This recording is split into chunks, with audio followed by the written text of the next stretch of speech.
ಶಾಂತಿ. ಓಂ ಶಾಂತಿ. ಈ ಓಂ ಶಾಂತಿಯ ಅರ್ಥನೇ ಆಗಿದೆ ಏನಾಗಿದೆ ಮಹಾಮಂತ್ರ, ನನ್ನ ಆತ್ಮ ಶಾಂತಿ ಸ್ವರೂಪನಾಗಿದ್ದೇನೆ. ಇವತ್ತು ಎಲ್ಲಾ ಮನುಷ್ಯರು ಏನ್ ಮಾಡಿದ್ದಾರೆ, ಡಿಪ್ರೆಷನ್ ಹೋಗ್ತಾರೆ. ಸಣ್ಣ ಸಣ್ಣ ಮಕ್ಕಳು ಇದ್ರು ಕೂಡ ಏನಾಗುತ್ತೆ, ಎಕ್ಸಾಮ್ ಟೆನ್ಷನ್ ಇದೆ ಅಂತ ಹೇಳ್ತೇವೆ. ಯಾಕೆ ಆಗ್ತಾ ಇದೆ? ಮೊದಲಿನ ಕಾಲದಾಗ ಏನ್ ಮಾಡ್ತಿದ್ರು, ನಮ್ಗಿಂತ ಹಿಂದೆ ಹೋದಾಗ ಎಲ್ಲ ಮನೆಯಲ್ಲಿ ಅಜ್ಜ ಅಜ್ಜಿಗಳು ಇರ್ತಿದ್ರು. ಏನ್ ಮಾಡ್ತಿದ್ರು, ಮಕ್ಕಳಿಗೆ ಒಳ್ಳೊಳ್ಳೆ ಕಥೆಗಳನ್ನ ಹೇಳ್ತಿದ್ರು.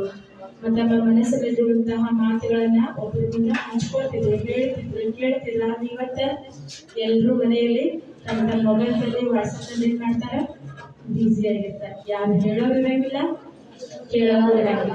ಅದಕ್ಕೆ ಇವತ್ತು ಮನುಷ್ಯ ಏನ್ ಮಾಡಕಂತಾರೆ, ಎಲ್ರು ಕೂಡ ಡಿಪ್ರೆಷನ್ ಟೆನ್ಷನ್ ಅಲ್ಲಿ ಹೋಗಿ ಏನ್ ಮಾಡ್ತಾ ಇದ್ದಾರೆ, ಫಿಕ್ಸ್ ಆಗ್ತಾ ಇದ್ದಾರೆ. ಅದಕ್ಕೆ ಇವತ್ತೆಲ್ಲರೂ ಕೂಡ ಏನ್ ಮಾಡ್ತಾರೆ, ಮೊಬೈಲ್ಗೆ ಎಷ್ಟು ಅಟ್ಯಾಚ್ಮೆಂಟ್ ಆಗ್ಬಿಟ್ಟಲ್ಲ, ಅದರಿಂದ ಹೊರಗೆ ಬರೋದು ಕೂಡ ಆಗಂಗಿಲ್ಲ. ಅದನ್ನ ಬಿಟ್ಟು ಒಂದು ಸೆಕೆಂಡ್ ಕೂಡ ಇರಕ್ ಆಗ್ತಾ ಇಲ್ಲ. ಅದಕ್ಕೆ ಇಂಥ ಒಂದು ಜಗತ್ತಲ್ಲಿ ಮೊನ್ನೆ ಒಂದು ಆದಾಗತ್ತೇನೆ, ಇವತ್ತು ತಾಳ್ಮೆ ಇಲ್ಲ ಮನುಷ್ಯನ ಕಡೆ. ಒಬ್ಬ ತಾಯಿ ಇರ್ತಾಳೆ, ಮಗನಿಗೆ ಹೇಳ್ತಾಳೆ ನೀರು ತಗೊಂಬ ಅಂತ, ಅವ್ನು ಕೊಡಂಗಿಲ್ಲ. ಎದಕ್ಕೆ ಹುಟ್ಟಿ ಬಿಸಿಲು ಸಾಯ್ಬೇಕಾಯ್ತು, ಸಿಟ್ಟು ಮನೆ ಬೈತಾರಲ್ಲ, ನಿಮ್ದು ಬೈತಾರಲ್ಲ, ತಂದೆ ಬೈಬೇಕಾಗ್ತದೆ, ಹೇಳಬೇಕಾಗ್ತದೆ. ಅಷ್ಟೇ ಅಂದಿದ್ದಾಗ ಹುಡುಗ ಏನ್ ಮಾಡ್ತಾರೆ, ಹೋಗಿ ನೇಣು ಹಾಕೊಂಡ್ಬಿಡ್ತಾರೆ. ಇಷ್ಟೇ ಒಂದು ಸಣ್ಣ ಮಾತು. ಇವತ್ತು ಮನುಷ್ಯರ ಇಷ್ಟು ಕೂಡ ಏನಿಲ್ಲ, ತಾಳ್ಮೆ ಇಲ್ಲ. ಅದಕ್ಕೆ ಆತ್ಮೀಯ ವಿದ್ಯಾರ್ಥಿಗಳೇ, ದಿನಾಲು 24 ಗಂಟೆ ಇದೆ. ಎಲ್ಲರಿಗೂ 6 ಸಬ್ಜೆಕ್ಟ್ ಟೈಮ್ ಕೊಡ್ತಿರಲ್ಲ, ಊಟ ಮಾಡಕ್ ಟೈಮ್ ಕೊಡ್ತಿರಲ್ಲ, ನಿದ್ರೆ ಮಾಡಕ್ ಟೈಮ್ ಕೊಡ್ತಿರಲ್ಲ, ನಿಮ್ಮನ್ನ ನೀವು ಪ್ರೀತಿಸ್ಕೊಳ್ತಿರಲ್ಲ. ಸ್ವಯಂವನ್ನ ಯಾರು ಪ್ರೀತಿಸ್ತಾರೆ, ಇಡೀ ಜಗತ್ತನ್ನ ಪ್ರೀತಿಸ್ಲಿಕ್ಕೆ ಸಾಧ್ಯ ಇದೆ.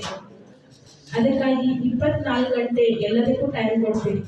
ಒಂದು ಅರ್ಧ ತಾಸು ಯಾವ ರೀತಿ ಎಲ್ಲ ಸ್ಟಡಿ ಮಾಡಿ 6 ಸಬ್ಜೆಕ್ಟ್ ಹ್ಯಾಂಗೆ ಟೈಮ್ ಕೊಡ್ತೀವಿ, ಹಾಗೆ ಒಂದು ಅರ್ಧ ತಾಸು ನಿಮ್ಮ ಸ್ವಯಂಗಾಗಿ, ನಿಮ್ಮ ಮನಃಶಾಂತಿಗಾಗಿ ಒಂದು ಅರ್ಧ ಗಂಟೆ ಬೆಳಿಗ್ಗೆ ಫಸ್ಟ್ ಎದ್ದ ತಕ್ಷಣ ಬ್ರೈನ್ ಬಹಳ ಆಕ್ಟಿವ್ ಇರ್ತೈತಿ. ಒಂದು ಅರ್ಧ ತಾಸು ನೀವೇನು ಮೆಡಿಟೇಷನ್ ಮಾಡಿ ನೀವು ಇಡೀ ದಿನ ಏನು ಅಭ್ಯಾಸ ಮಾಡ್ತಿರಲ್ಲ, ಅದು ಏನು ನೀವು ಏನು ಓದಿರ್ತೀರೋ ಎಲ್ಲ ಚೆನ್ನಾಗಿ ಕುಳಿತೈತಿ. ನೀವು ಮೆಡಿಟೇಷನ್ ಮಾಡಿ ಹಿಡಿದ್ರೆ ಏನ್ ಮಾಡಿದ್ರೆ ಎಲ್ಲ ವ್ಯರ್ಥ ಆಗಿಬಿಡ್ತೈತಿ. ಅದಕ್ಕೆ ಬೆಳಗಿನ ಒಂದು ಅರ್ಧ ಗಂಟೆ ಏನ್ ಮಾಡ್ಬೇಕಾಗಿದೆ, ಮೆಡಿಟೇಷನ್ ಅವಶ್ಯವಾಗಿ ಮಾಡ್ಲಿಕ್ಕೆ ಟೈಮ್ ಅನ್ನ ಕೊಡ್ಬೇಕಾಗಿದೆ. ಇವತ್ತು ನೀವು ಹೇಳ್ತಿರ್ಬೋದು, ನಮ್ ಕಡೆ ವ್ಯಸನ ಅದಾವ್ರಿ ಏನು ಇಲ್ಲ ಅಂತ. ನಿಮ್ ಕಡೆ ವ್ಯಸನಗಳು ಇಲ್ಲ, ಬೀಡಿ ಸಿಗರೇಟ್ ತಂಬಾಕು ತಿಂದವು ನಿಮ್ಮ ಅಣ್ಣಗಳಿರ್ತೀಗ, ನಿಮ್ಮ ಮನೆಯಲ್ಲಿ ಇರ್ತಾರೆ, ನಿಮ್ಮ ಬಾಜುದವ್ರು ಇರ್ತಾರೆ, ಅವರಿಗೆಲ್ಲ ಸುಧಾರಣೆ ಮಾಡ್ಬೇಕಾಗಿದೆ ಅಂತ. ಆ ಸುಧಾರಣೆ ಮಾಡ್ಲಿಕ್ಕಾಗಿ ನಿಮ್ಗೆ ಇವತ್ತು ಪ್ರತಿಜ್ಞೆಯನ್ನ ಮಾಡಿಸಿ ಒಂದು ದೊಡ್ಡ ಜವಾಬ್ದಾರಿಯನ್ನ ಕೊಡ್ತಾ ಇದ್ದೀವಿ. ಯಾಕಂದ್ರೆ ಅವ್ರನ್ನ ಸುಧಾರಣೆ ಮಾಡೋದು ನೀವೇ ಇಲ್ಲ, ಅವ್ರ ಮನ್ಯಾಗ ತಂದೆ ಇರ್ತಾರೆ, ತಂಬಾಕು ತಂದೆ, ಬೀಡಿ ತಂದೆ ಇರ್ತಾರೆ. ಅದು ನೀವೇನ್ ಮಾಡ್ಬೇಕು, 3 ಬಗೆ ಬೆಟ್ಟು ಮನೆಗೆ ತಗೋದು ಅಲ್ಲಿ ಬಿಡ್ಬೇಕು.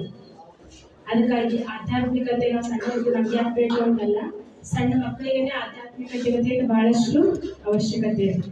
ನಾವೇನು ಅಷ್ಟೊಂದು ದೊಡ್ಡವರಾಗಿ ಬಂದಿಲ್ಲ, ನಾವು ನಿಮ್ಗಿನ ಸಣ್ಣವರದಾಗೆ ಏನ್ ಮಾಡ್ತೀವಿ, ಹೋಗ್ತಿದ್ವಿ. ಎಂತ ಸಂಘದಲ್ಲಿ ಹೋಗ್ತೀವಿ ಅಂತ ಬಣ್ಣ ಹಾಕ್ತೈತಿ.